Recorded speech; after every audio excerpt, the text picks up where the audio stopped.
Kepala Dinas Pemuda dan Olahraga Sulawesi Selatan Suherman bersama rombongan menyambut kedatangan Ananda Rehan di Bandara Internasional Sultan Hasanuddin Makassar.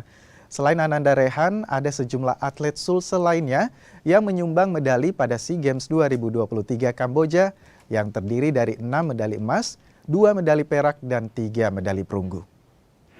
Pulang dari SEA Games, alhamdulillah pemerintah Provinsi Sulawesi Selatan ini Bapak Guru menyampaikan untuk menjemput setiap para atlet yang sudah selesai berlaga.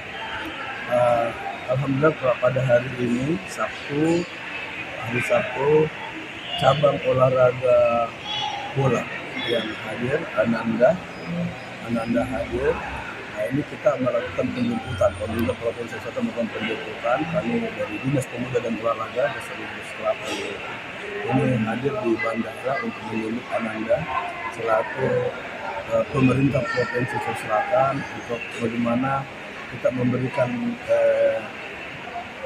penghargaan atau memberikan spirit bagi setiap